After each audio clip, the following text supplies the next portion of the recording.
Recording in progress. Great, got it. Got it. All right. So one of the things I was turned on to a long time ago was picture styles. I don't know if anybody's ever used them. I tried them several times, and I have one camera set on it permanently. Let's see if I can share my screen here. Nope. Mary, I'm going to need to share my screen. Okay, well, let me just hang on a second here.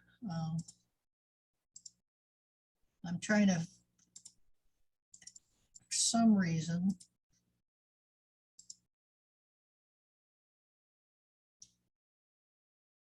This looks different.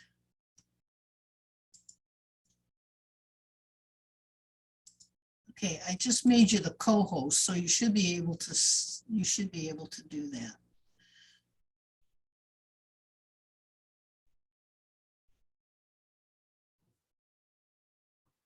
There she is. Is it working? Yep, there it is. Okay. All right, so let's click on this one and share that. All right, it's not very big though. Well, let's see, let's do this. So here's one of them. Let's bring that down a little. So this is what I've got my one camera set on, and it's adjusted the sharpness a little more, and I gave it one little step in contrast, and a couple little steps in saturation. And I use this setting every time I go out to do Blue Angels or Thunderbird pictures. I just turn that on, and at first I was using JPEG, and it made a huge difference. You could see it in every picture, especially when you put them on the computer. But then when I started shooting RAW, it didn't show as well. And I thought, well, that's odd. And then, of course, I talked to Terry about it, and he says, well, it's RAW. He says, you get all the detail, all the information, and so you can't see it. And he says, then, you know, it's kind of useless to use it for RAW. But then I was noticing when I would go into the RAW converter to edit it, it did show a little bit, and it wasn't much. And as soon as I started to adjust the sharpness, it would over sharpen too quick. And so it did work some. And I would suggest, if you're going to use this, to play with it in both RAW and JPEG and see what you get and see how it works for you. And most of the SLRs nowadays have this in it. Nikon calls it something different. It's not picture styles, it's something else. I don't remember what it was. So this is the different settings you can get. You can do a neutral, a faithful, that's one that you like use all the time, or you can set it for monochrome. And if you set it for monochrome, when you bring it into, if you're shooting RAW, when you bring it into the RAW converter, it's not black and white. You have to switch it to black and white. But it does make a difference in how many steps between the darkest darks and the lightest lights in your black and white. It isn't much unless you're shooting JPEG. Some cameras shoot TIFF, and I didn't try it in TIFF. It might show up well in TIFF. So this one is highlighted here. It says user definition 1. That's what I have here that says standard. And so you go over to that one, and then it shows it there with, says standard there. Okay. So then there's more than you also not only have the faithful, you got landscape and portrait. And then there's another standard here that when you set that and you can use it all the time and put it on one of these other ones. So for standard, it's user defined. Yeah, That's you what, can, you can adjust all of them. okay, And so, and then once you've set it there, it's a default. You, like down at the bottom on this one, it says, you click, but you push the button for set to say, okay, keep it. And then it'll be there all the time unless you change it again. And those are fun to play with. Yeah, no, some of these, if you set your camera for RAW plus JPEG, Yeah, the RAW won't be in monochrome, but the JPEG will show in monochrome. I think. Okay. I know my 5D, when it was the Mark II, I haven't really used it. I tend to shoot RAW and then, you know, convert to monochrome with my own processes. yeah, But that's one way to get a comparison. but you shooting raw though, right? Yeah, but you Yeah. set your camera to also shoot RAW and JPEG. So it's, Okay, so the JPEG will be in monochrome. yeah, Yeah, because a lot of what these settings are really is when it's the JPEG preview you see on the back of the camera. yes, And then you're shooting JPEG, that's showing this processed image. And a lot of people, a few of the, you know, different seminars or study I've done, they say that's a good way to, you might see something and you've set these settings, and if you shoot RAW plus JPEG, you'll notice the RAW doesn't look as good, but the JPEG will have the processing on it. And some people like to have that because it shows, for some reason, they think that, well, like it'll bump up that saturation and everything. So the JPEG will be the processed image. that's right. That's right. And then what you can do is you can put your JPEG up there alongside your Right. raw image, and then you can adjust your raw to emulate that. So, yeah, that's a good way to do it.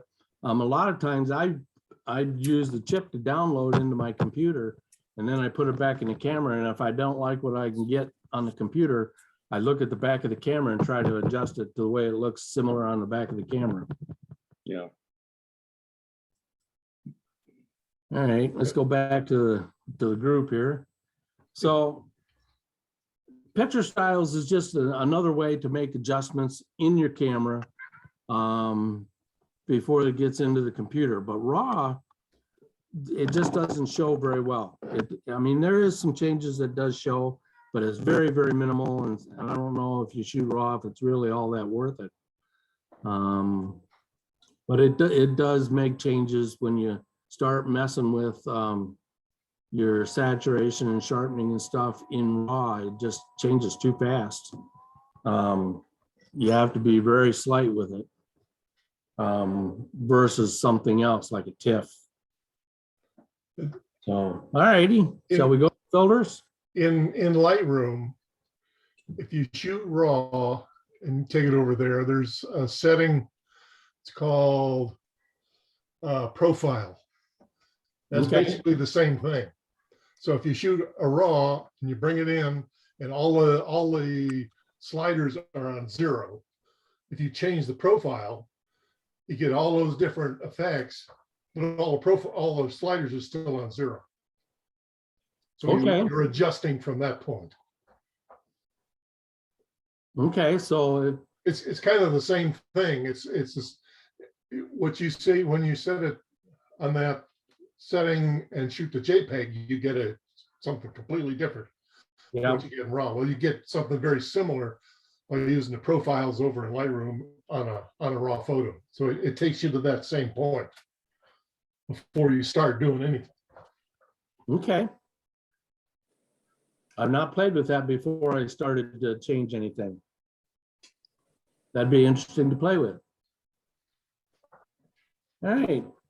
So when I first started doing this and went to digital, I noticed that when I started putting filters on my camera and I was shooting in automatic when I first started. And I would write down the techniques I had, and then I got a pocket tape recorder that would, as soon as I started talking, it would start recording. And so I would be out doing pictures and I'd say, okay, it's a full sunny day and it's really blue sky and the lighting is this, or I got my camera set on this, and it would record everything that I was saying.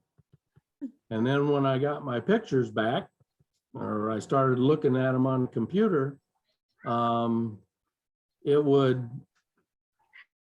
could go back to that recording and see what I did.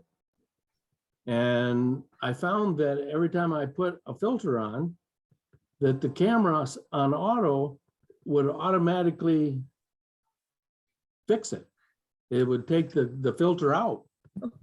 And so if I put a blue filter on, it would eliminate that blue. It would try to make it what the camera thought it should be. So I found that I had to use my color balances and stuff with that as well, and get off of auto.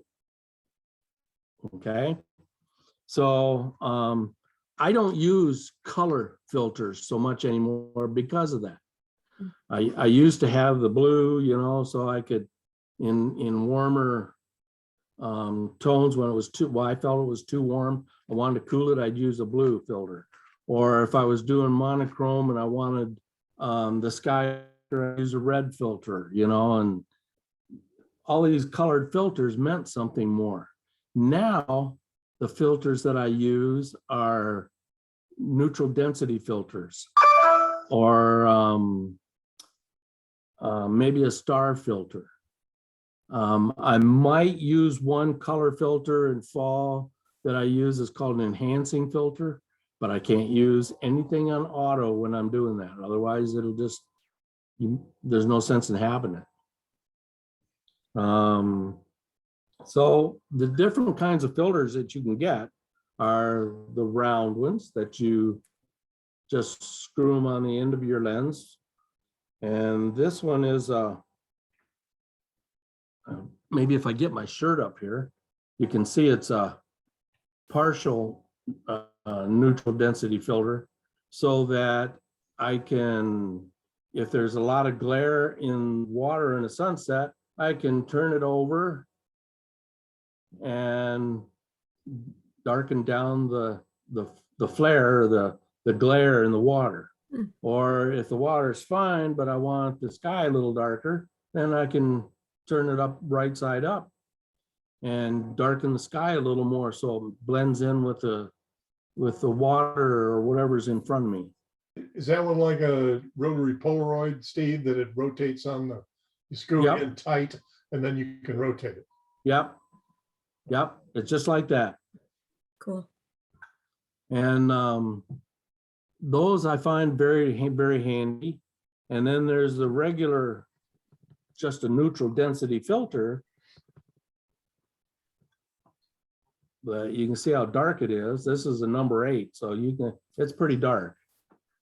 And for that one, I might use it to make water show motion better, so I can do a longer exposure. Or maybe I'm downtown and I want to make the streets look like they're deserted.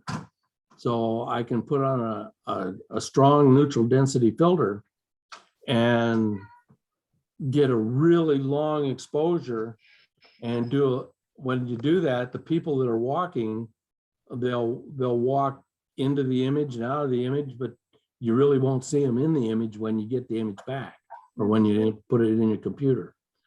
So those are always fun. Then there's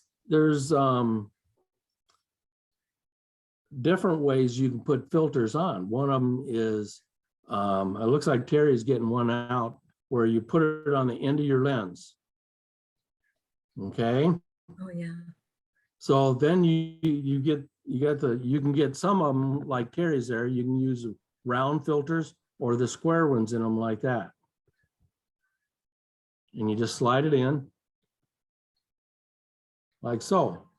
Now, Terry, like that filter there, if that's a neutral density, can you just pull that up part way to cover part of the image?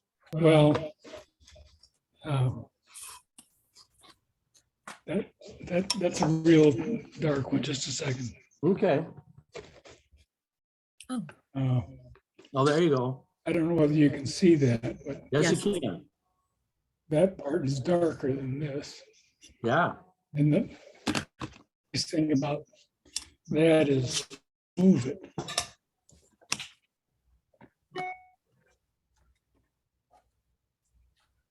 So when you put it in, you know, depending on where your horizon is, if it's the sky, you can move it up or down to adjust it some. Okay. I've seen those with a soft blend and also a pretty hard line. Correct. That way you can stop it right at the horizon if you need to. And with a soft blend, you can bring it down and say like you got some water in you. In front of you, you can bring it down to the water and soften the water a little as well. This one has a much more significant change, Yep. but it's still soft.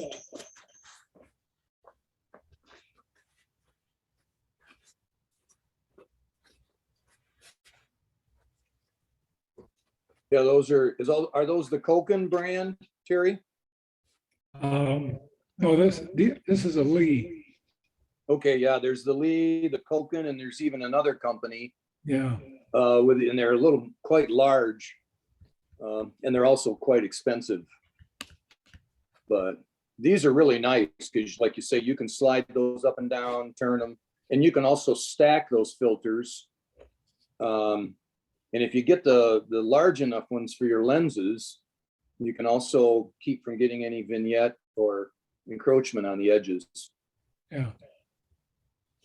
Sometimes you can get the bigger ones like that that have different attachments for different size lenses. So you can use it on several of your lenses. So one of the other things, I'm going to share my screen again. I just found this because I've got this one wide angle lens here, and you can see it's got the lens hood on it.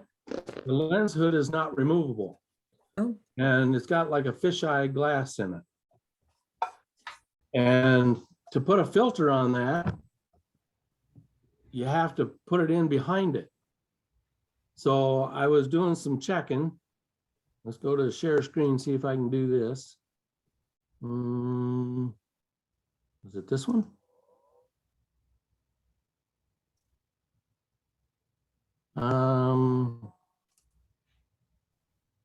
Uh-oh. Here we go. So you can see the slot in this one right here, and that's a drop-in filter. Oh. And that goes behind your lens and attaches to your camera. And this part on the side is what holds the filter, like so. So you can see that one's a 4x circular polarizer. And so when you want to change your polarizer, let's see if I can find one. Here, you can see this got a wheel here with gears, and that's what turns the polarizer so that you can use it to adjust. Here's another view of one with a wheel. And so those just drop in behind your lens. Is that similar to an extension tube in that it would change the focal length of your lens? It will. It will. It's not significant because it's pretty shallow. You can see how thin they are, like in that picture there. So it's not a lot. So this one lens I have here is a 14 to 24 that I was just telling about. And so it would probably not be a 14 anymore. So It would probably be more like, maybe an 18 or a 20. What is the brand on these? Well, these ones that I'm showing right here, are Comnostic. Comnostic. And I had a heck of a time finding one that was strictly for an RF lens, or I'm sorry, an EF lens, for like the regular camera SLRs. I could find them where you could attach the EF lens to it, but it had to attach to a rear, what do you call them? The R camera. New ones. Yeah, the new ones that are all rear view, or Oh, the Z. yeah, Mirrorless. the mirrorless cameras, that's it. So I had to do quite a bit of shopping to find one that was just the same lens to the same camera. But I needed that because I'm gonna come back to the group here. How do I do this? Stop share. There we go. Because this, Gary, I don't believe you can attach that filter you were having on this, could you? No, No. So I needed to have a filter if I wanted to use it as a wide angle and have a filter on it. I have to have it go in the back, yeah. and because there's no place inside it to screw in a filter either. So that kind of disappointed me, but since I found there is a cure, I haven't invested in one yet, but I'm looking at it. So that's how you can get those different filters in there. And there are many different kinds of filters to play with. One kind of filter is, you can't see it on here. This is a crosshatch filter. So it's got lines going all the way across, up and all the way across, back and forth, up and down. And then you go out at night and do pictures of lights or even of the sun, and you get that starburst with it. So you can use a shallow depth of field and still get a starburst instead of using an F22 or F18 to get the starburst. And what is that one called? It's called a star filter. And this particular one is a 4-point star filter. You can get them with different points. You can get them with 4, 6, 8, or I think it just goes to 8. I don't think it goes any higher than that. Okay. And they're fun to play with. But now the thing you have to remember though is if you go out at night and you're doing like city lights, all the city lights will have that star filter. Will have that starburst. All right. So it's not going to be like setting F22 where the sharpest and brightest ones will have it, but the smaller ones, they'll have it, but not as much. You won't see it as much. But with the star filter, you'll see it on every light. And what brand do you have there? Tiffin. Oh, Tiffin. I that like one- Tiffin. Yeah, that one's a Tiffin. Okay.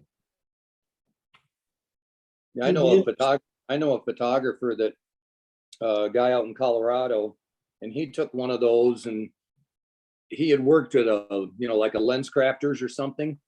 So he actually took and cut out the center of one of those star filters and then ground down, and he actually put that in so it's just in the center and reduced, so just the star is right in the center. He built his own, so that Wow. everything around it doesn't have the star.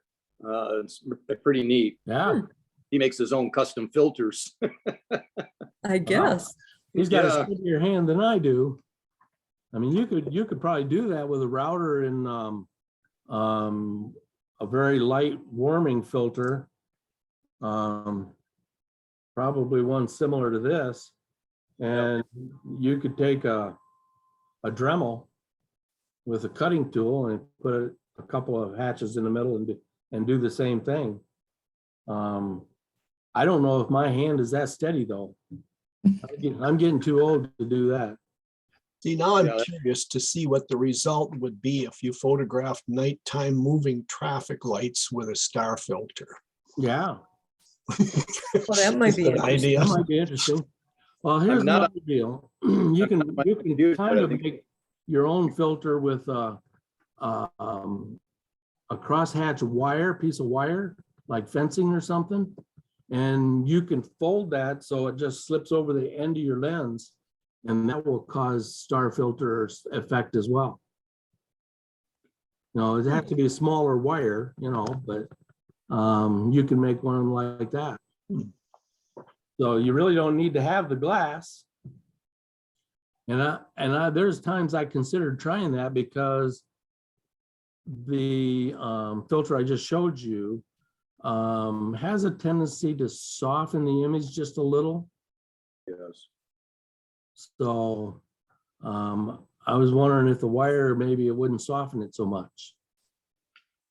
But it's like if you hold your camera up to a fence, say a chain link fence, you can shoot through the fence and not see it in the image. Okay, so that might, the smaller wire like that, you wouldn't see it, but it would cause the star effect.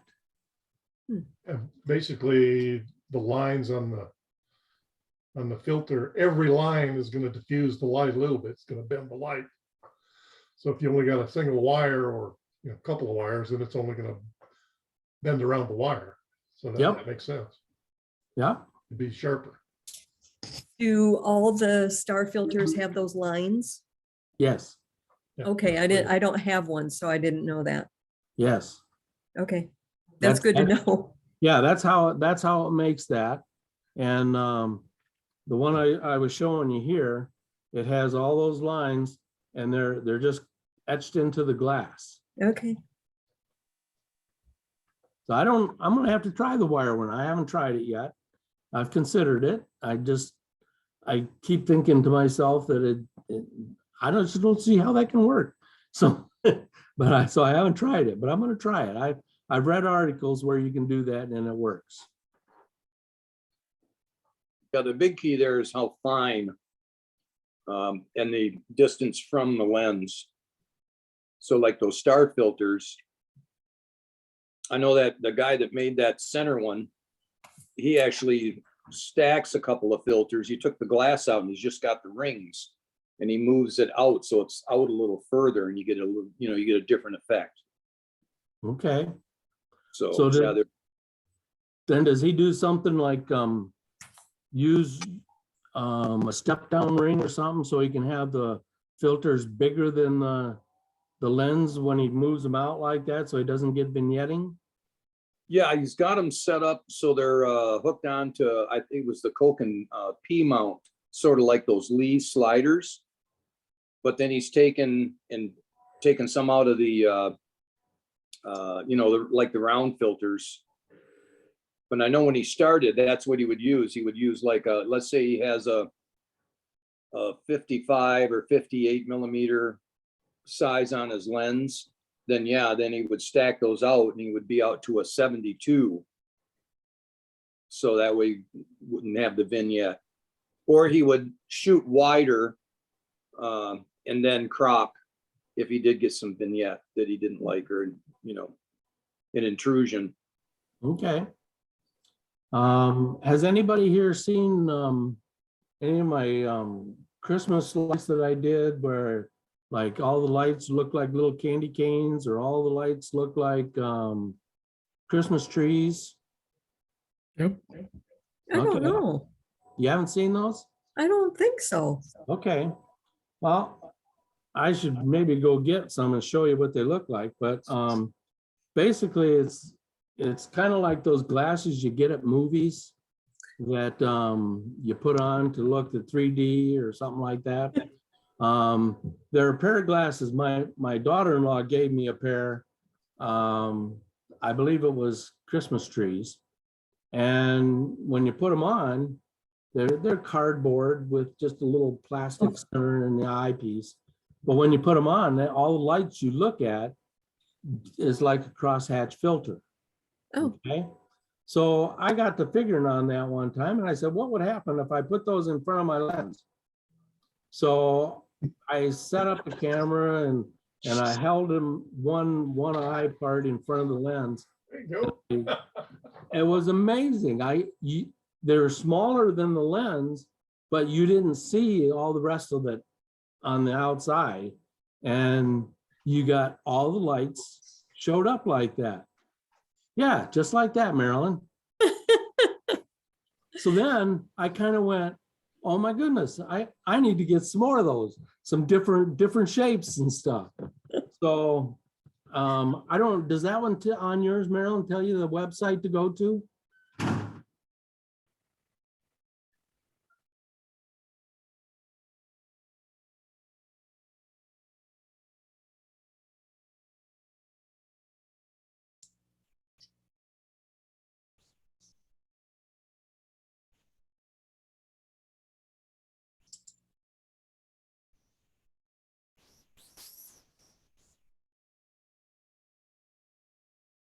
Holiday Eyes. Can you hold them up again? Oh, yeah. Okay, so they're just cardboard and they fold, and I've got some that look like reindeer and some that look like Christmas trees, and you can just hold those in front of your lens and get those shapes on the little lights like downtown or something. Or like, you when you go out with John Russell and you're looking in the store windows and you see a little Christmas tree with all and they're all white LEDs. Well, if you put that in front of them, then you get little shapes with each light. So that's you can kind of make your own filters by doing stuff like this, and you can really have a lot of fun playing with them. But it's been my experience, unless you're doing things on manual, color filters don't mean a lot to me anymore. So, because then I just changed the white balance in my camera. Steve, does that do that on, if you're shooting raw, it's still, It does. It still if you're shooting raw, why do you even need a filter? you mean with Yeah, color filters, because you color could, do filters? that. Yeah, couldn't you do that in Lightroom? Yeah, you can. You can do it in Lightroom or just change it in camera with your white balance. And I'm kind of a firm believer that you want to get the best possible picture you can with your camera before you put it in the computer. So if you need a color change, I feel that if you can do it in your camera, it's better than doing it in the computer. I don't know that that's really true. That's just the way I've always, when I first started doing photography, they told me the computer was crap in, crap out. So I've always just tried to do the best I can with before I got it to the computer. Well, the color correction, when you're, if you're not shooting automatic, or if you're shooting on manual, that wouldn't be a problem anyway, would it? No, So the camera will compensate, but if you're not on auto. if you're not on auto, no, then it won't compensate. Yeah. So, yeah. I just don't use them anymore. The only ones I use the most of are neutral density and the polarizer. Now, I haven't tried it. Maybe I should. The way I understand it is if you put two polarizers together and turn one of them, you can make them into a neutral density. Yeah. Okay, so, and that would be like a variable neutral density. So you could start out with just plain with no filter and start turning one, and it would get darker and darker and darker as you turned it. So it'd be like a variable neutral density. It might get a little vignetting on the edge, but I haven't tried it, so I don't know. I've lost so many neutral density filters that I finally bought one that's a 10, which it's a step up. So it goes through like 10 steps. Yes, And so I don't have to be taking them on and off all the time. that's right. And that's what I bought. And I haven't found one yet. I've still been shopping for the drop-in filters that are in the back behind the lens. I've not found one that's neutral density, variable neutral density. Mm. They might make them. I don't know. I haven't found one yet. So Yeah, far, they do. they do? I'm looking at B&H here. Okay. Tiffin. Looks like they're running, well, here's a Polar Pro. I don't know who the hell they are, but. Geez. Yeah, they're not cheap. Yeah, Oh, they're run not for- cheap. You only want to buy one. Theoretically, you'd only need one if it's depending on how variable it is, I guess. That's true. That's true. But if Here's a Tiffin 58 millimeter, 2 to 8 stops. and that's a drop-in? No, it's a screw on Tiffin. Yeah. The drop-ins are the ones that I was thinking about. That I've not been able to find one that's variable. So Yeah, that might be- Marilyn, with the 10, is that a variable type one? I mean, Yes, you just turn it and you Okay. can go from 1 to 10. oh, okay. I'll have to check into that. I've got one, but I don't remember what it is. I haven't played with it much either, and I need to do that. So here's one of the variables. Oh, wow. It's getting lighter Yeah. and then darker. Wow. Okay. Okay. So the thing about this is,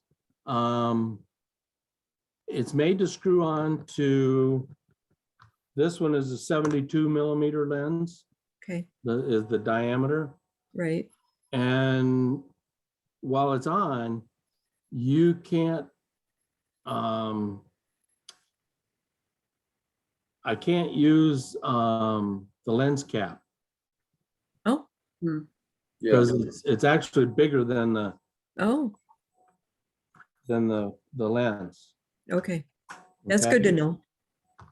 So, and I bought mine for, originally I started getting neutral density filters when I was doing a lot of waterfall pictures.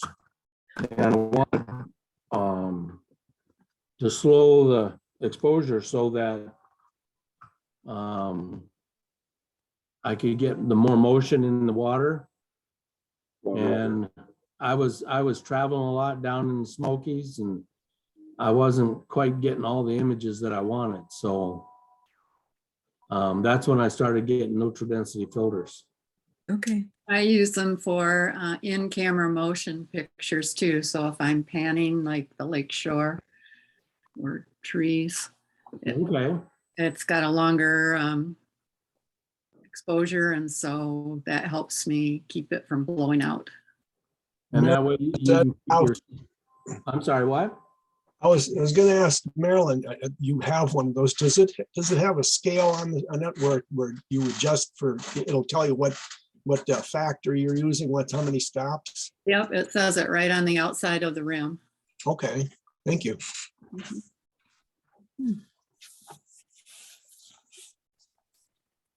So here's another one that I got. And I was using these also for the solar eclipse. Oh, Mhm. You can darken it right down and so that all you see is just the sun. And it's not so bright. You don't have to worry about burning out your filter or your sensor in your camera. And, seriously? seriously. Wow. I wouldn't, I still wouldn't look through the eyepiece, the viewfinder, doing it, but I use live view on the back and do it. Oh, okay. Okay. So that way you don't have to worry about burning your retina out. Yeah. Oh, and you know, you can get the dark red filters as well for the sun. And I've got one of those. I actually put two of them together, the one neutral density variable and a red filter together to see what I could do with it. And I got some pretty cool pictures that last time we had the solar eclipse. It was kind of funny because there was a gentleman, and it made me think of what's his name? The Reed is his last name. Tim Reed or Brad Reed. Brad Reed, and I don't know if it was him or not. I didn't have his name.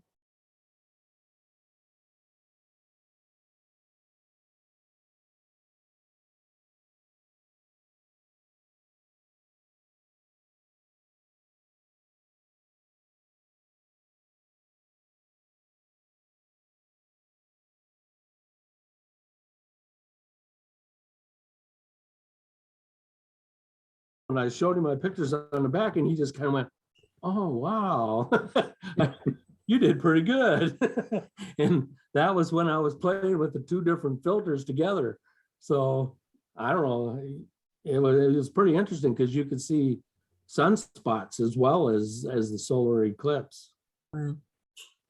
Yeah, they say if you're using like that neutral density effect, trying to view the sun, make sure you stop down to like F22, F32, whatever your maximum is. Always start there, you know, and then adjust your, you know, open it up a little or adjust your shutter speeds, whatever you need to get your shot, but stop it way down so that you don't, you know, do damage, and you're limiting the sun exposure as much as possible until you're sure you've got what you want. Yeah.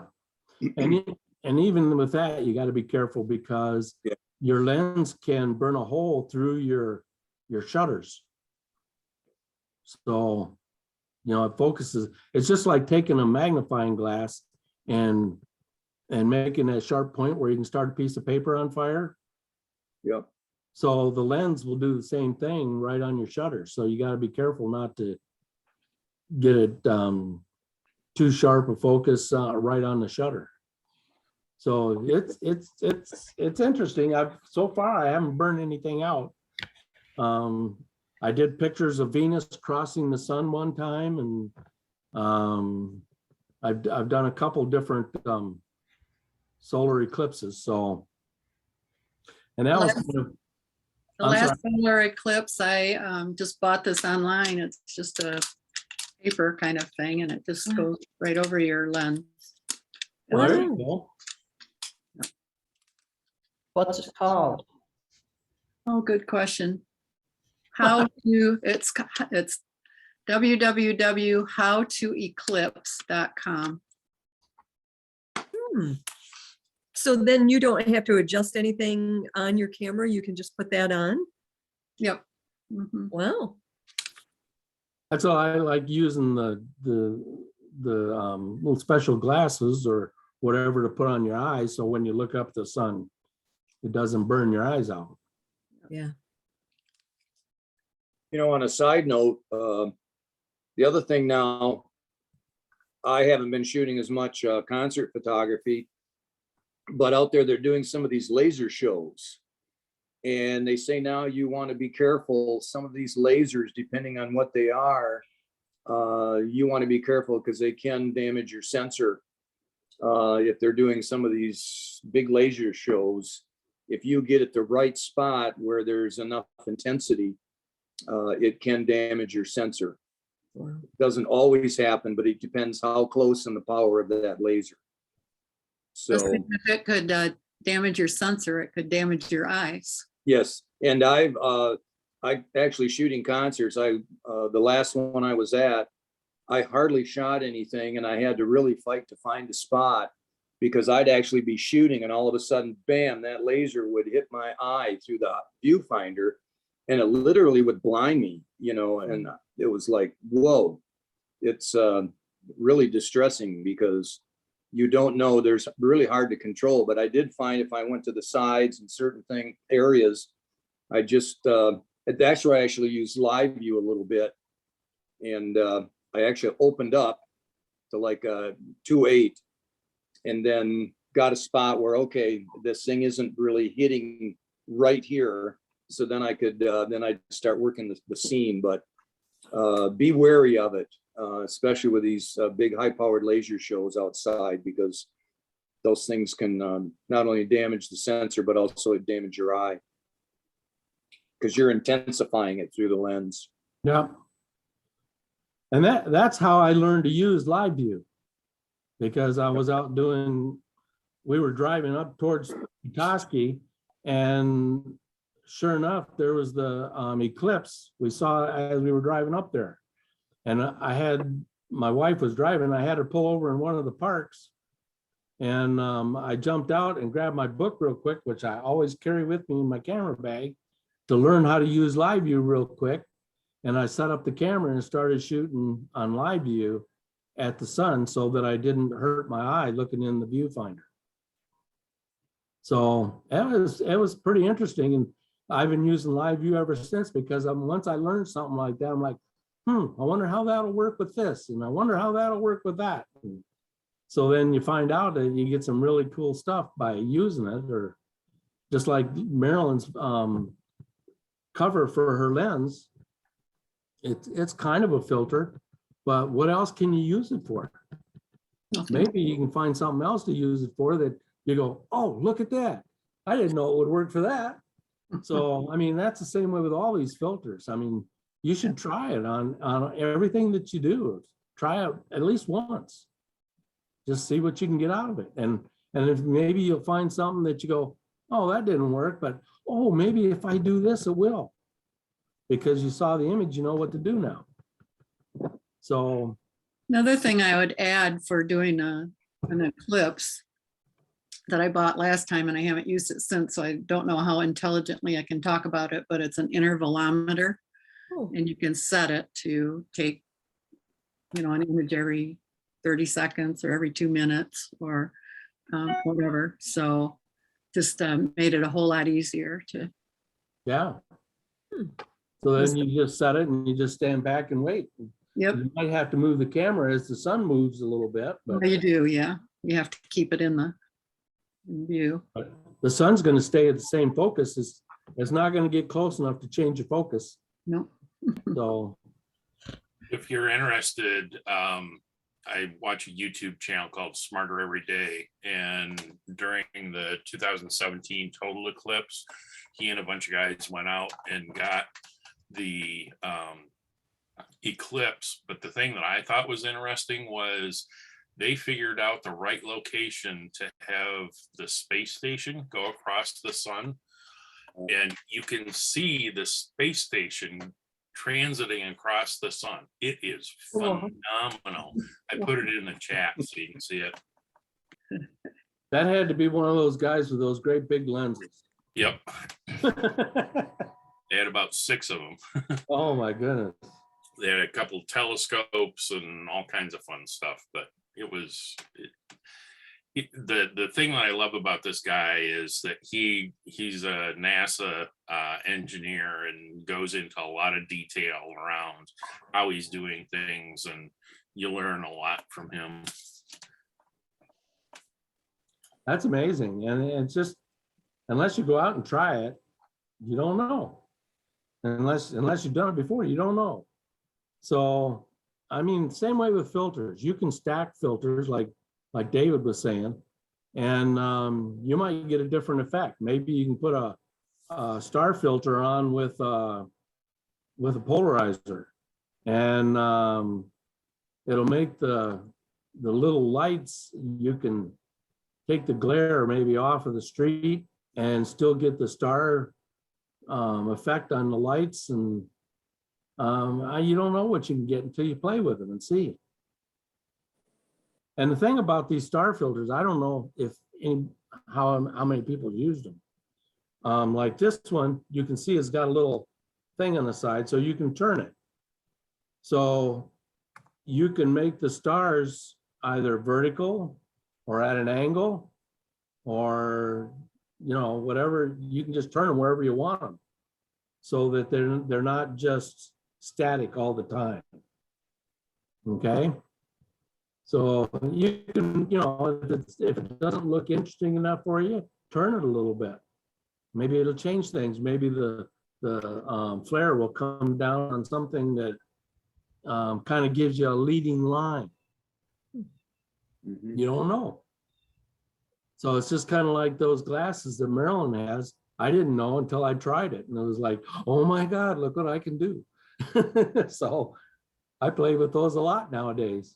I'd like to get some with other things on them, you know, that's not the holidays. You know, I don't know if there's something that's, you know, maybe cars or something like that, you know. Rainbow.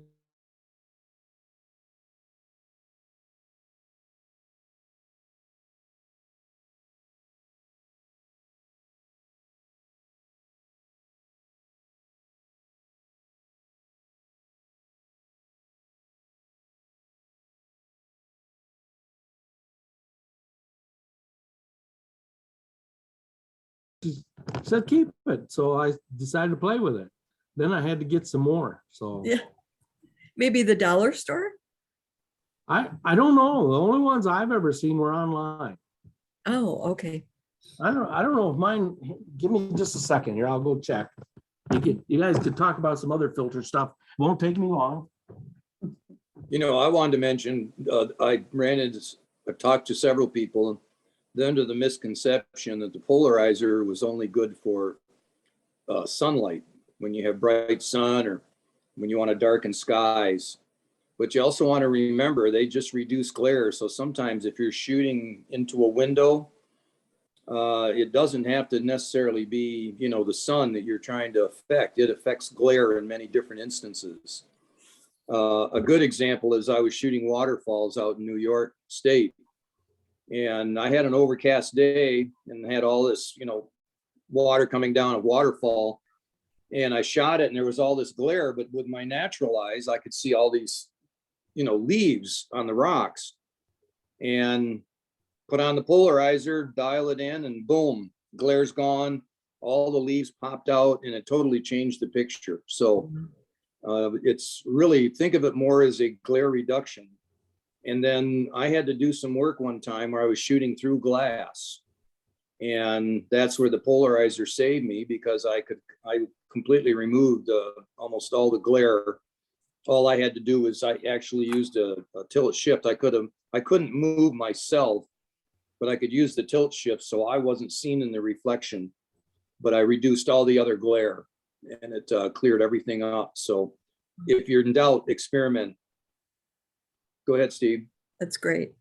Can I just say one thing too? The circular filters are pretty expensive. And when I bought my mirrorless camera, the lenses were a lot smaller. And so instead of buying new filters, I just bought the step-up rings. So they'll take it up from that size to the bigger size that fit my old filters. Right. Yep. Little cheaper way to do it. And with that, you can still put that old lens cover on it. Yes. So you can still protect it. Yep. Yep. And I when I first started, that's what I did. I figured out the biggest lens that I had, and I just bought step-up rings or step down, whichever way you call it. And so that the filter could just screw onto that. And I had one for each size lens, the step-up rings for each size lens.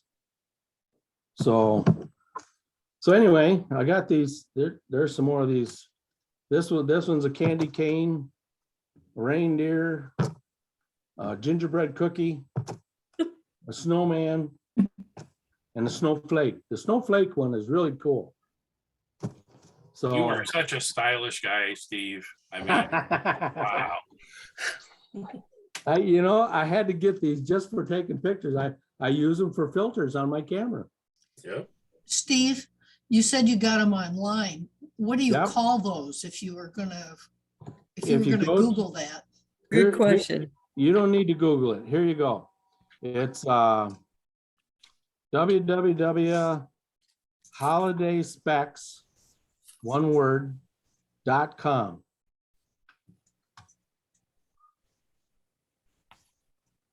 Okay, So there you go. And I just have so much fun with those. And like I said, I'd love to get some with different things on them. And it's the same way with the star filters, is it's just etched in the plastic in the center. And like this one's just got hundreds of little snowflakes etched in it. And so when you hold it up in front of the light, everything looks like snowflake. Hold one of those up in front of your camera. You think that'll work? I think so. Pull Sorta. back just a little bit. Maybe not. No, not so much. It's out of focus.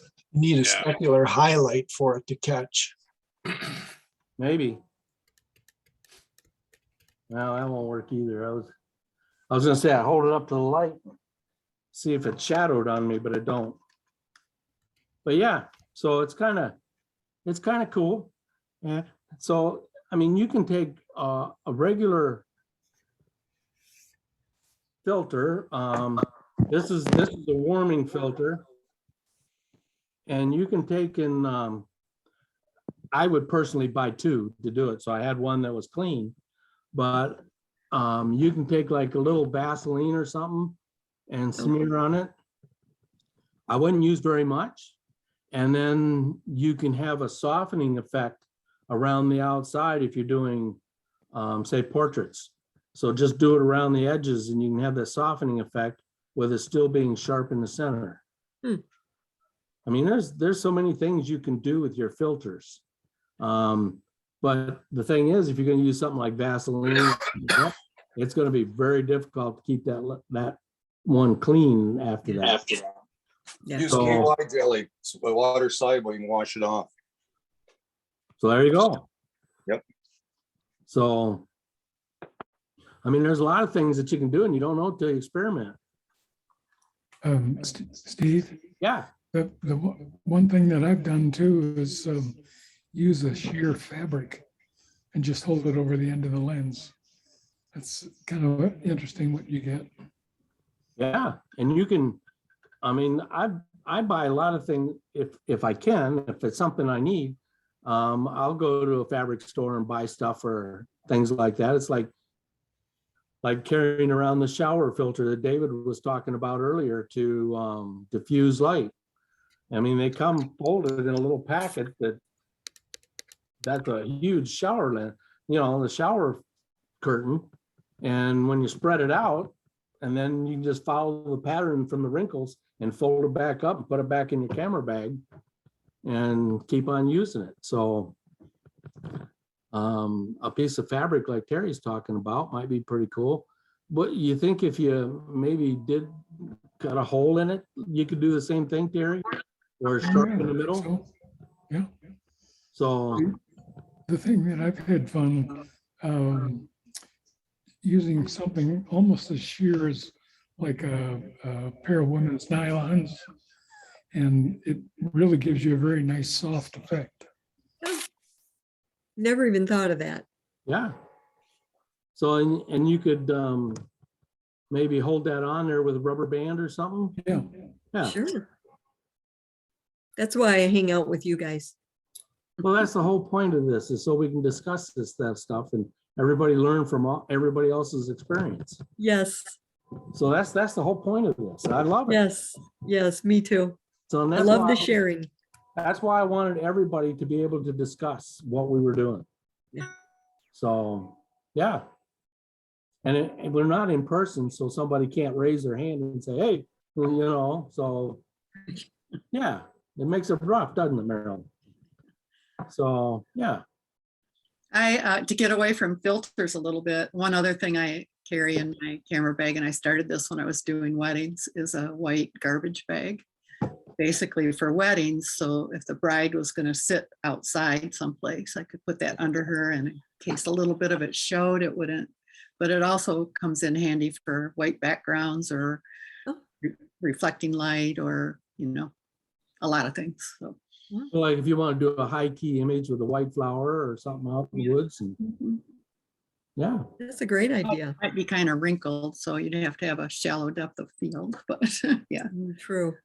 Or someplace where you can hold it back farther a little bit. Yeah, and I've just always carried them. Sometimes you get a freak rain or something, Oh, yeah.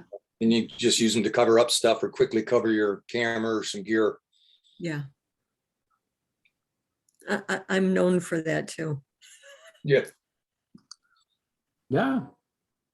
So, yeah. Well, the new camera bag that I bought, my other one, I had too many cameras and too many lenses, and I hate to leave anything home. So the new backpack that I bought came with a cover on it, covered up for water. So, Nice. and then the part that you open up is the part that's against your back. So you cover up the backpack when you're walking around. You see something you want to take a picture, you can lay it down. You lay it down on the part that's waterproof, and you open up the part was against your back to get your camera out and take the picture and put it back on. So That's cool. yeah. So everything stays dry. Yeah. Yeah. So, there's a lot of things that you can try. I mean, it's just not always everything to have to do with color, with using filters. So there's so many things, but I think if I was going to do black and white, I still might try a color filter just to see if it would enhance the contrast of the sky with what's on the ground. Because that's what you use in film for black and white, is use like a red filter or yellow filter to darken the sky to help bring the clouds out. So that's another thing. And if you're using a neutral density filter, if you're doing a long exposure during the daytime, then you can get a soft blur in the clouds. So sometimes that's pretty interesting. You can get especially if they're coming right at you, you get what's called leading line that might go to a sunset or something like that.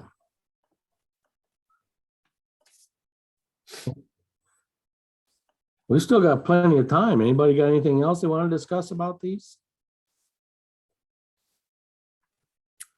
What? It's awful quiet. Crickets. I pulled up a picture of these waterfalls where I used the polarizer. Yeah, If anybody wanted to see the difference, sure.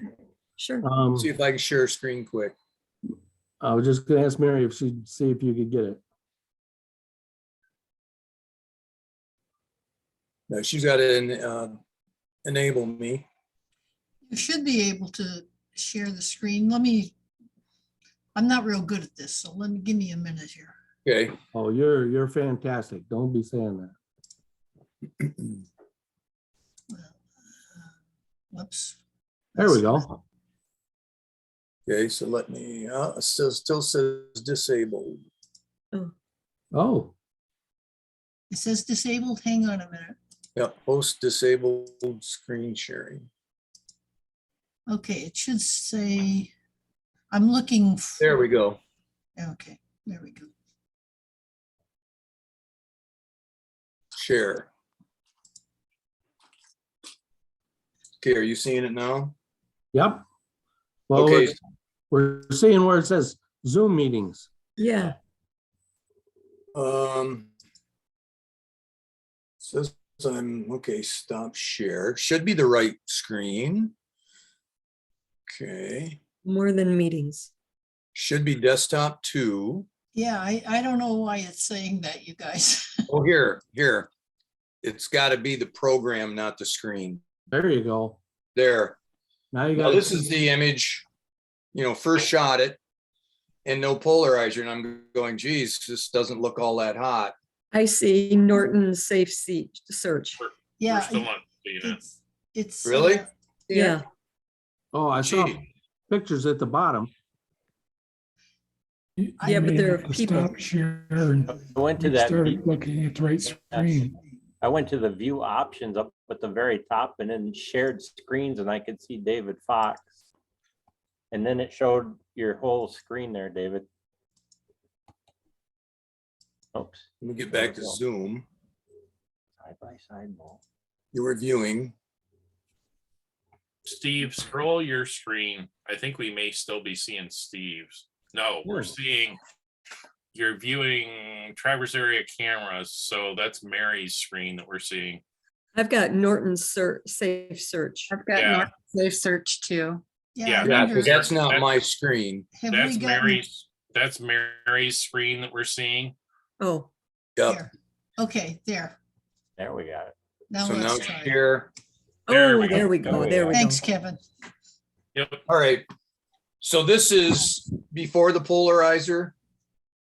And then I, of course, crop, but when I pulled in, now you can see all the leaves Yeah. and the detail.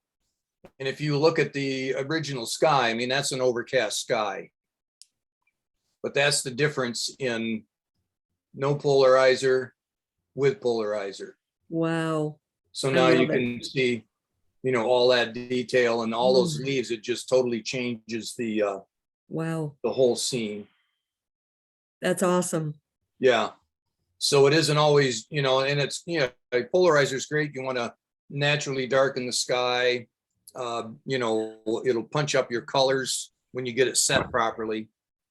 Definitely on a sunny day.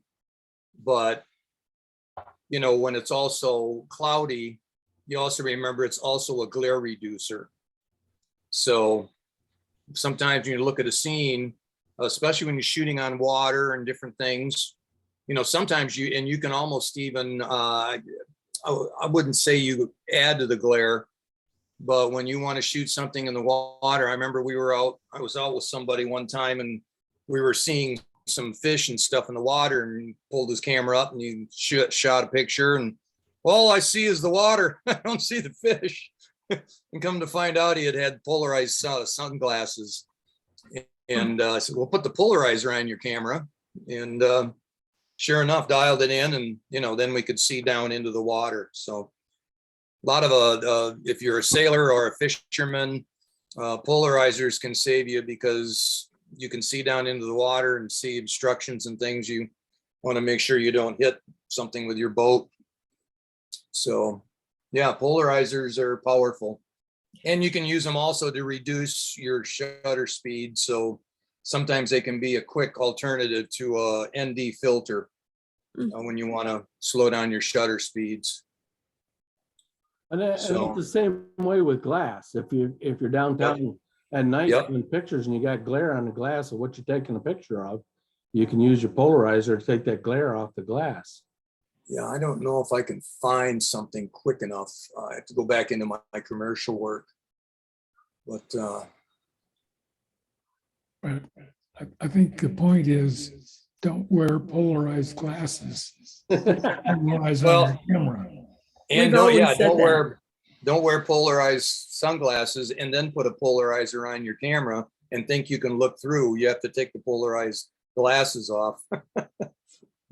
Because you'll get, When I was on a balloon ride one time, I had polarized sunglasses on. I was taking pictures and I thought, oh my God, I'm too close to the flame up above. It's ruined my camera because it had all these weird colors on it until I took the sunglasses off and I realized there was nothing wrong with my camera. Well, and that works for just the, if you use live view and you're wearing polarized sunglasses, when you look at live view, you don't see anything. There's Oh, nothing there. It just looks like a black screen. And I had mine on one time. I thought my camera broke. And it took me a while to realize it was my glasses.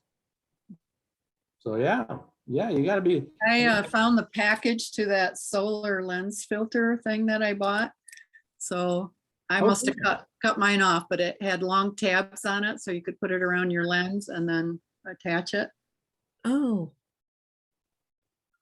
So, and it's just, of course, I never thought of using neutral density filters to do the same thing, but this is from daystarfilters.com. they start. Daystar. Oh, A-star, thank you. Okay. If you look on some of the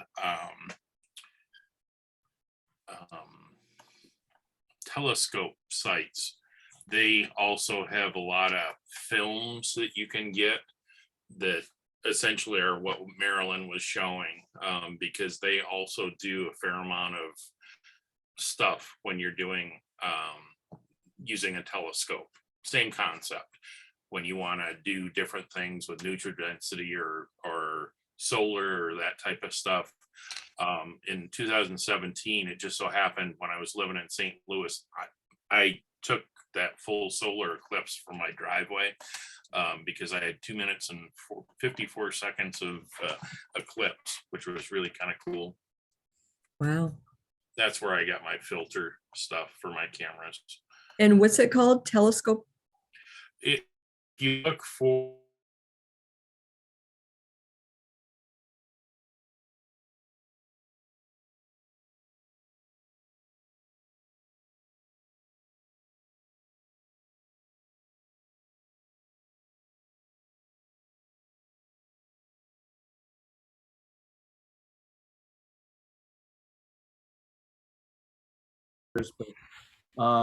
it's a polarizer sheet of like plastic.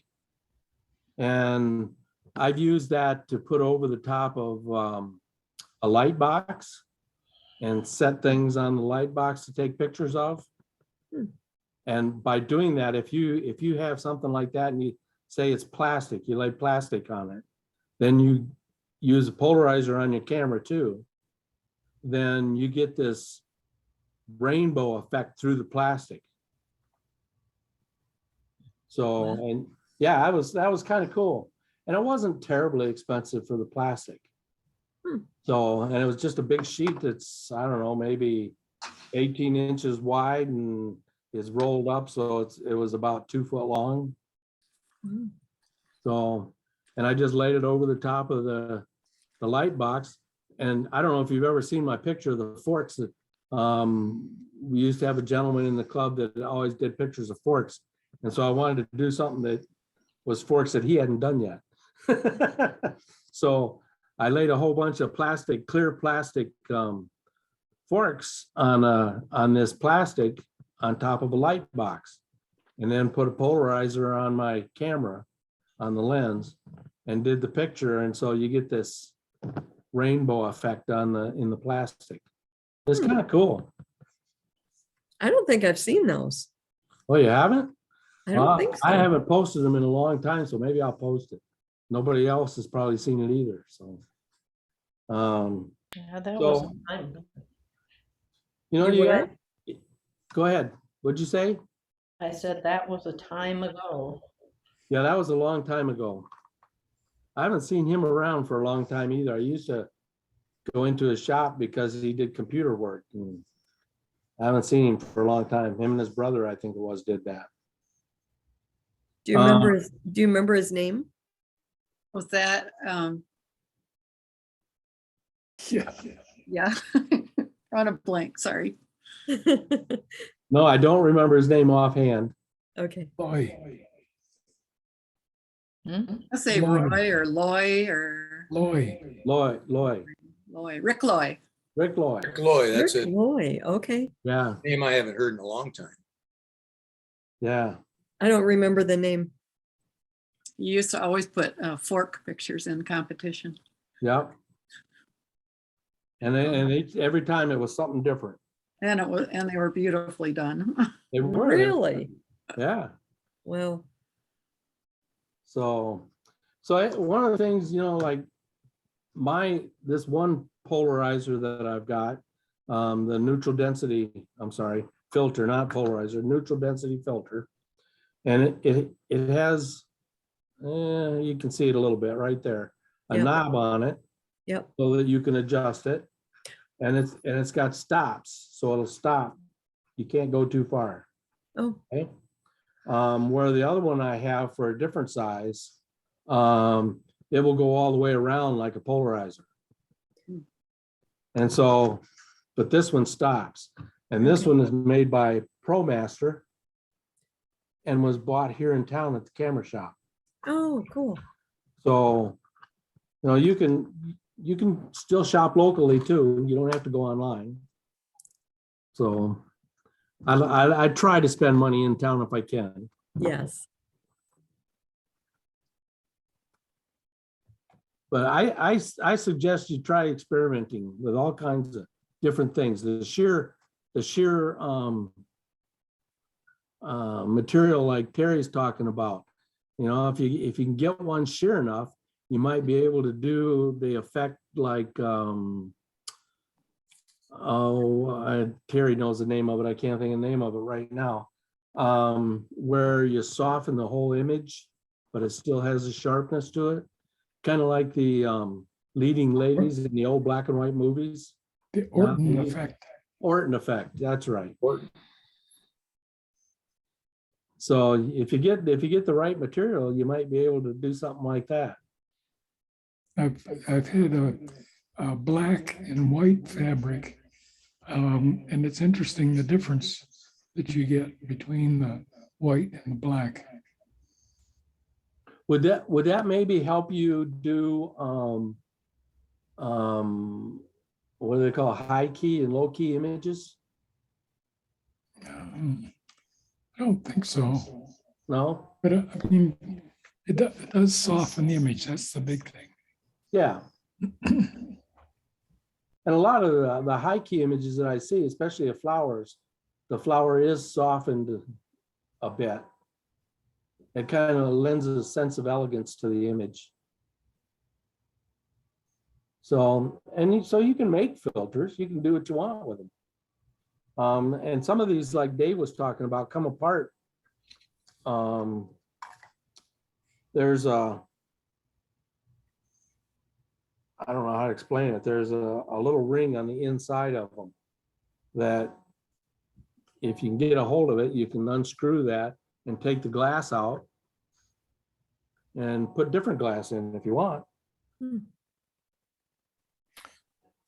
Actually, Steve, I've taken a piece of cardboard and cut out a shape. And it's interesting because it's almost like your little glasses. If you cut out a star shape and take a picture, it's amazing what that does to light. Oh yeah. I think I've done that before too, star shape. I've done that too. And I did one that I held on the end of the lens and it was okay, but I actually cut one that fit on the inside of my lens. And I just took a very little bit of tape and just taped it to the inside of the back of the lens. To this part of the lens. Oh. And you gotta keep your contacts from getting covered up. Right. So you just cut it so you can take a little notch out for the contacts and still put it in there. And then I found that worked better to get all the lights to have the little star. And the stars was sharper than having it on the end of the lens. One of the things that's fun to do too is to drive around town and just be continuously taking the picture. We did that one year. Oh, I took it. Terry was driving. Oh yeah. So it was like you were driving, and you did a long exposure to get the blur of it. And it was when the street in front of the park place was still brick. And so the jouncing around on those bricks really made the best stuff happen. Okay. And did you do that at night? Yes, it was night. Yeah. Okay. Oh, So nice. I mean, there's a lot of things to consider when you're using this stuff. I really like the split neutral density filter though. Using that to do pictures of stuff to take reflections out or Right. to lessen them. Either the Uh, water or the sky or, Yeah, maybe it's a Yeah. reflection of light on rainwater on the road. And you want to take that down a little bit. oh, So yeah. use that split neutral density filter. And I mean, there's a lot of different ways to use it. You can use it for half a window. And so you got half a window you can see through better than the other half. Yeah. So, I mean, it's fun to play with stuff. Yeah. So, but now that we talked about putting that starter on, Terry, and I remember doing that on the back, that might be fun for a drop-in filter to make one to just glue it or tape it to the Yeah. drop-in filter and put in there. Yeah. So, yeah. So, and if I get one of those, it won't only just fit this lens, it'll fit all my lenses. So, because they all attach to the camera the same. Right.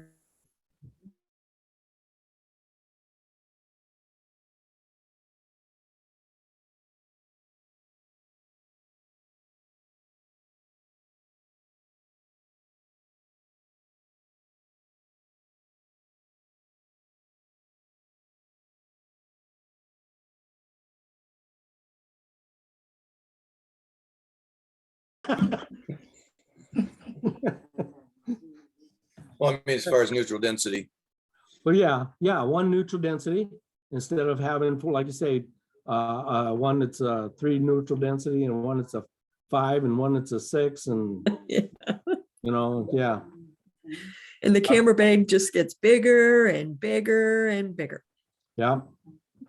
Yeah, and that's Gives you an excuse to that's get what this pouch is for. That has all my filters in it, or at least most of them. The bigger ones, I've got a pouch on the backpack that they fit in. So, of yeah, course, then you get somebody like Rich Brower when you're doing video. I don't know if you look on, you go in B&H and some of those neutral densities, you'll see some that are like $400 and $500 for a single sheet. And that's where they have a crew and they have 2 trucks, you know, full of all this gear, and they're so particular that they only use glass, and every one of those filters is $400 or $500. And they have a neutral density, like 1.5, 2, 2.5. That's like, holy Wow. cow. Actually, one of the assistants one time dropped one and broke it. And it was like, ooh, there goes $400 or $500. yeah, that's, There's lots of things around too that you can use now. These aren't glass, but this is one of those old covers that used to go on dishes back in the Oh, yeah. grandma's day. And, but you know, it's gonna have some distortion because of not, or colored papers that I've taken out of, I don't know, manuals or something. And there's, I mean, there's just things all around you that can be you think used. like a clear shower cap might make a good diffuser too? Yeah, yeah. Maybe that would give you that Orton effect. Mhm. So, Do you remember the guy long time ago in the camera club, 100 years ago? He suggested using the old frames from slides to kind of, this is a filter, but to kind of figure out what your best picture is out there. And I have one in my camera bag, but I've become a lazy photographer, I guess. I don't very often take my camera bag with me, but it's out there. Maybe as I'm getting older, that's the problem. But also when I'm trying to figure out a crop, even with pictures on my computer, I'll use, you know, a couple of these so I can kind of see what it looks like. But, you know, if it's not working, to just kind of enlarge and yeah, around there. So probably more from when I was printing that I used these when I was trying to mat to get the right crop. Sure. I still do that, Marilyn, with the little slide. Yeah. If you hold it closer, it's a wide angle lens. And if you hold it out, it's a telephoto. And Yep. so, yeah, so you can see what lens you want to use and how you want to compose the image. And yeah. So that's a good thing to do. That's kind of like using live view, light gets in the viewfinder and will change the exposure of your picture. It can even mess up the contrast a little bit. So if you look on your, if you have a Canon camera, I don't know about Nikon or any of the rest, but if you look on your strap, the carry strap for your camera, there's a little thing that you can take the rubber eyepiece off and slide that on the eyepiece, the viewfinder, to block that light. So you can get better pictures that way. Cool. A lot of people don't even know that's even there. I have to look now. Yeah. And once you do, you know, I didn't know I could use that. Yeah, the Nikons, there's a little slider. You can flip that thing open. It's right in the Yeah. camera.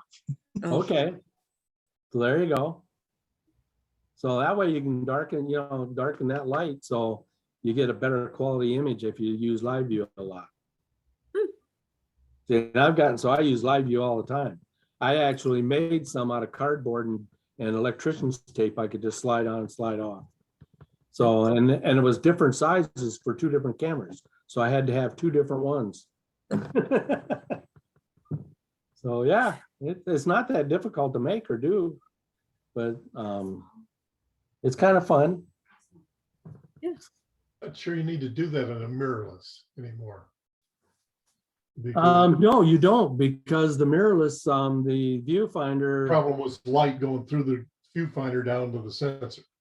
off the mirror. There's no way for the light to get there anymore. That's right. So mirrorless ones, you don't have to worry about that. So yeah, maybe it's time to upgrade since I use live view all the time. I don't think I better, not with the last one that I bought. Of course, I got a good deal on it, but it pays to have friends in good places. Yeah. So it was an estate sale. oh, Yeah, I have a friend that works for a place that in Big Rapids where it's a resale place of and they sell things and the money goes to the church or whatever. And so, but they had an estate sales guy's gonna have an estate sale, and then anything that was left, he was gonna bring it to them to sell. And she said, he's got all kinds of camera gear and you might be interested. And she said, here's his phone number if you want to call him. And so I went to his place and that's where I got my 5D from. So, and I got it for like $750. oh, So, wow. yeah. I mean, so if you can find estate sales with camera gear, go to them. Yeah, Maybe yeah. you get a good filter. Maybe you'll get a lens. Maybe you'll get whatever. I mean, Well, I've done that and I've seen other photographers there too. yeah, It's been a while because we haven't done estate sale. Well, maybe they are now, but with COVID and everything, they weren't doing a whole lot of that. But yeah, it's been a couple years. yeah, Once they get opened up, there's gonna be a lot of them. yeah. So, yeah. So, yeah. We'll have to post it on our Facebook page if we see one, or maybe not. Absolutely, absolutely. I contacted a few people and told them about this guy when I bought my camera because he had all kinds of lenses and stuff. There was an 800 millimeter lens there, and tripods and yeah. So I couldn't believe it, how much stuff he had. Okay, was that in Grand Rapids or here? It was here. In I fact, think I was there. it was the guy that lives at in the state hospital at the. That's where the sale was? Well, the state sale was, yeah, Oh, I didn't go to that one. yeah. I didn't There go to was- the state sale. I got in before everybody else because I called him, made an appointment to go to his house, Nice. to go to the apartment, Nice. whatever you call it. Yeah, I'm gonna have to break it off here. I got something else going on, but I wanted to say we got a couple of new members. oh, good. Ted Lacy, he was at the last critique night. Yeah, And we also have a Lynette Hanley. So if you hear that name or see somebody by that name, welcome them in. Okay, Great. Anyway. Thanks, I think- Alan. What was that second name? Lynette Hanley. Thank you. that's cool. Do you know if they've been going to the web page? Our TACC webpage? I suspect they did. Rags talked to Ted. He had met him and talked to him, and the guy was pretty excited, so he joined. The other one I just got in the mail, a check and a application, and so I just processed it. So I'm assuming she probably saw the website. Okay. Awesome. So Great. we're on a roll. Keep it going. Going. Keep it going. All right. Take it easy, Alan. Thanks, Alan.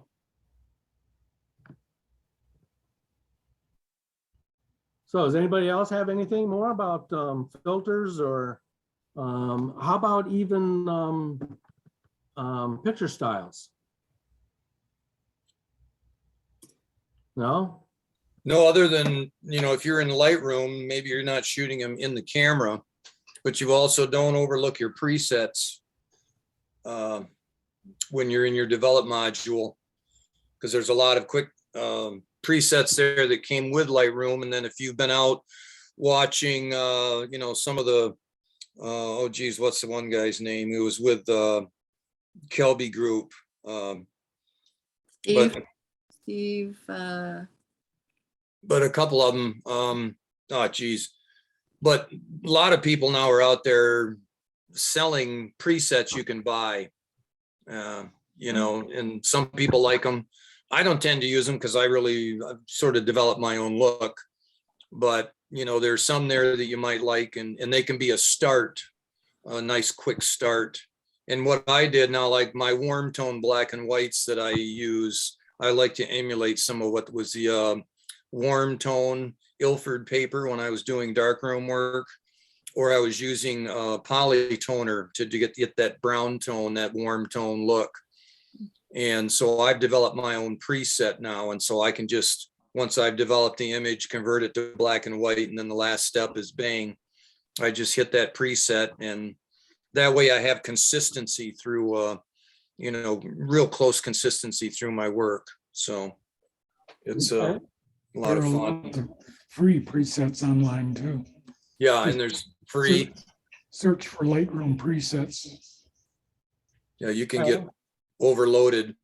I'm trying to remember the one guy now on Lightroom or on YouTube, and when he went over and clicked on his presets, I don't know how he keeps them, how he remembers what is what, because this guy must have had 2,000 presets on there. It was like, holy cow. But some people use them more than others. Yeah. I've got to run too. I want to make a quick announcement. For our Thursday program, our presenter is going to be Bill Schwab. That's Bill, and it's Schwab, SCHWAB.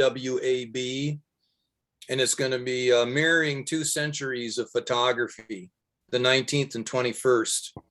And he's going to do a darkroom demonstration on taking your digital images, making digital negatives, and then printing with platinum, palladium, gum bicarbonate.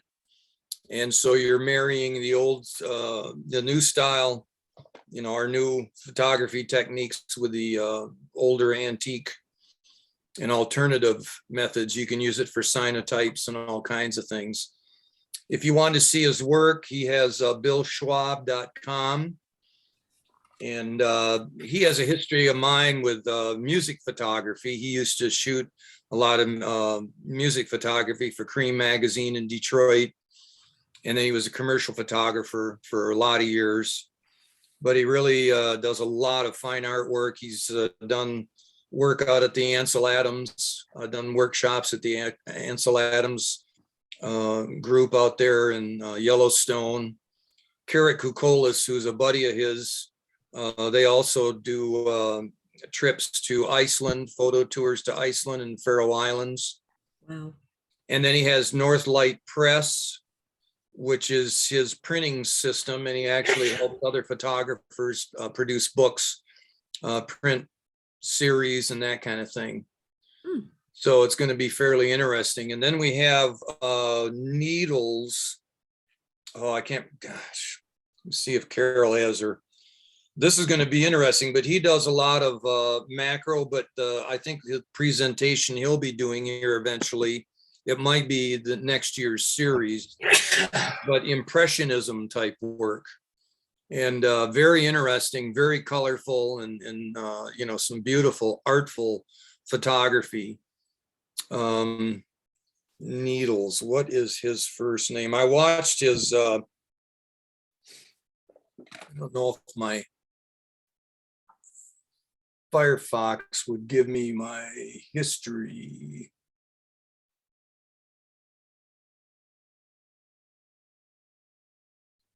Let me look real quick. 7 days. Bless you. Yes. I hope you survive. Yeah, I tend to sneeze a lot, loud.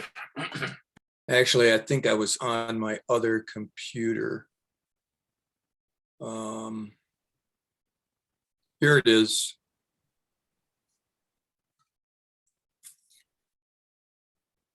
Impressionistic photography.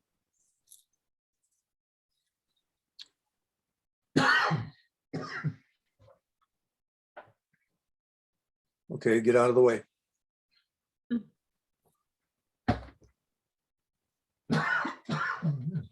Charles Needles. At Understand Photography, we simply. So yeah, Charles Needles, and it's like spelled needles. I think it's charlesneedles.com or Charles Needles Photo. There's a YouTube, Understand Photography. And the lady there, she does a interview with him, which he talks about a lot of it and explains a lot of his technique. So we're really looking forward to that. And I think a lot of the people, especially the people that like their nature and flowers and all that, the landscape photography, are really going to enjoy it. So Sounds great. yeah, it should be real interesting. Why can't I get, guess I have to play it. Let me just click this real quick. No, wait, what's it doing?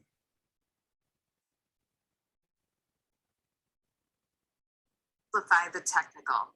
Hi, I am Peggy Farron, and I host the Understand Photography. Where's the? Yeah, that's a pretty interesting, very interesting YouTube channel is the Understand Photography. She does a lot of interviews, a lot of great photographers. But anyway, Charles Needles, if you just do a search, Charles Needles photographer, give them a look, especially the folks that have done this colorful work that's behind Ann Kennedy there. I think you're going to really enjoy that. So that's sort of what's coming up. And we're working on a couple other, we're working on a drone photography presentation, maybe even a couple. So that's the latest news so far that I can fill you in on. So Great. great to see everybody, and great presentation, Steve and Mary. Thanks, David. Have a good day. All right, thank you. Well, it's getting to be about that time anyway. It's about 10:45. Does anybody have anything else they'd like to add? We're open for anything. Really? So David didn't say anything. I was going to ask him. As I understand it, maybe I shouldn't say anything, but as I understood it, when I look at the our webpage, it says that anybody can join in on the board meetings. So the board meeting is coming up Thursday. And it's just before the program meeting that he was talking about.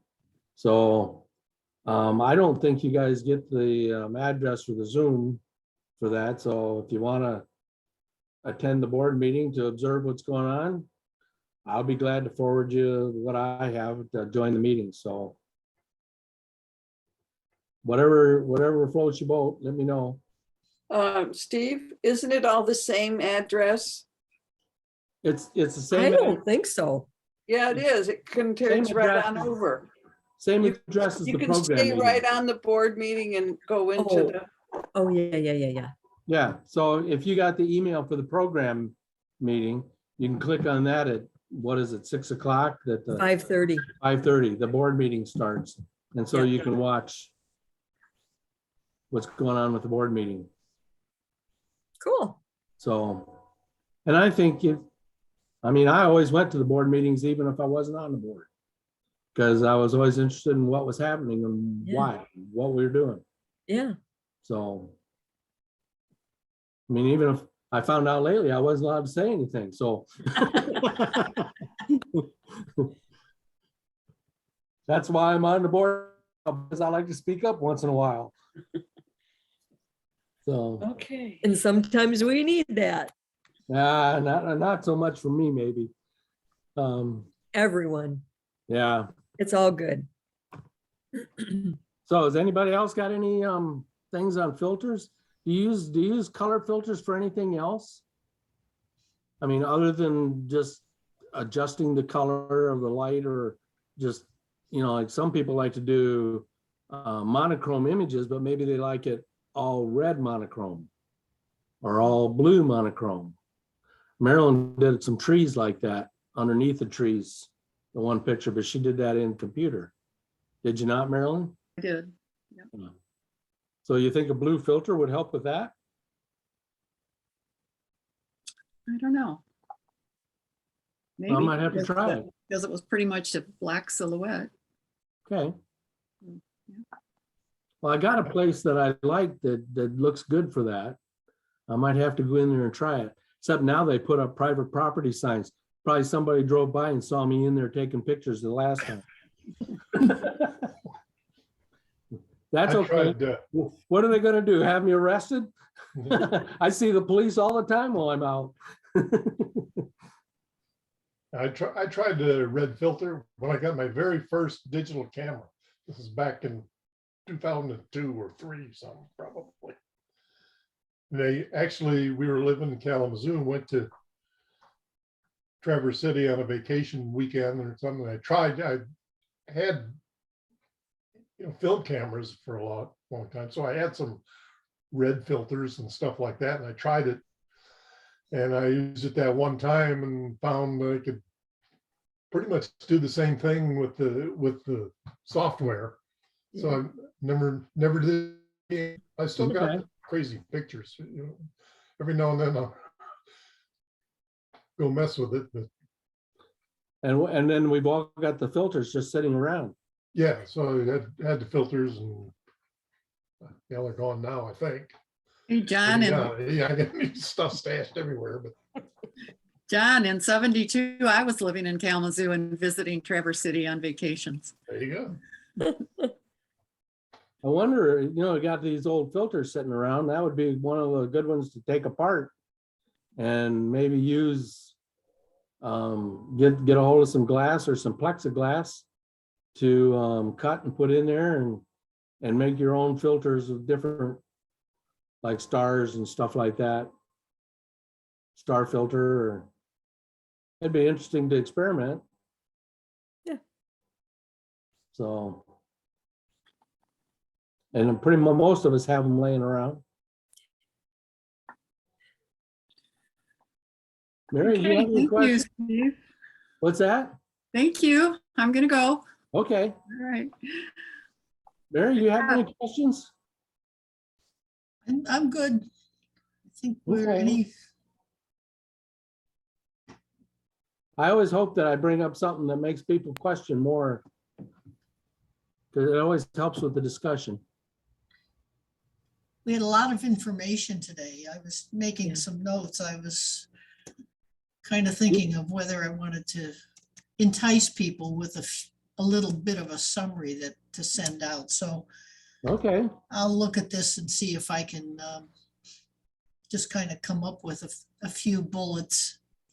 Maybe to Well, make people these are- know they should show up. These things are always fun, so it's a great thing to play with. Right. I mean, you can still find people with white LED lights out for, not necessarily for Christmas, but for some display or something in a store window or something. So you can play with these and see what you can get. So, and like Terry with the star on your, to make your own filter for the end of your camera. So, yeah. All righty, I guess we'll call it quits then. What you gonna Okay. talk about next month? Thanks. I'm Thanks, sorry, what's that? everybody. What's that, John? What you gonna talk about next month? Oh, you had to ask me. If you go to the webpage, I've got it. okay, April 9th, magnification button. Do you have one on your camera? What does it do? That's sort of our tips and techniques. And then macro equipment that serves this function, how and why to use it. So magnification, but it's going to be a lot of magnification and big stuff here. Macro and magnification. Steve doesn't know anything about that stuff. I was gonna say, I play with that a lot, so yeah. All righty. Bye. Okay, Everybody have a thanks, good Bye, everybody. thank you. Thank Alright. you, thank you. Bye. Take it easy. Thanks a lot, Mary. You do good work. Thank Yeah. you, Steve.